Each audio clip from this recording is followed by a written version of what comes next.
nobody's happy with what has been negotiated. Now, if you're kind enough to listen to this programme on a regular basis, you'll know that what has been negotiated became more or less inevitable when the Good Friday Agreement met the ludicrously early triggering of Article 50, and even more relevantly, the red lines that Theresa May laid down in that infamous speech. As soon as they started pretending that the vote to leave the European Union had involved a conscious and deliberate decision to leave the single market and the customs union, as soon as they allowed that lie to get out of bed, we were placed upon a path that led inexorably and inevitably to today, to where we are now.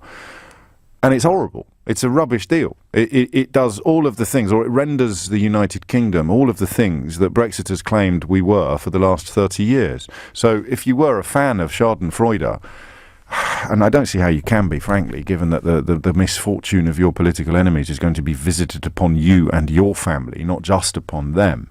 But the idea that you've spent 30 years arguing that we're a rule taker, not a rule maker, that we don't have control over various areas of United Kingdom legislation, and even more powerfully, if you'd spent 30 years arguing that the European Union was rubbish at looking after its members' interests, then you would struggle today to, I presume you'd struggle to show your face in public, because your vote to leave the European Union has, under the terms of the deal negotiated, at best temporarily, at worst permanently, turned the United Kingdom into precisely the country that you spent 30 years arguing we already were.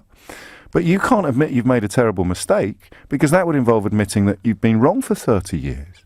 So, well, it turns out we did actually make the rules. It turns out we did actually play an absolutely crucial role, not just in the formulation of the single market, but in the formulation of stuff like health and safety. All the things that you told us were somehow being foisted upon us from without so much as a by your leave on our part. You were I'd be kind, you were really, really wrong. Okay? I will be less kind to the likes of Boris Johnson. You lied.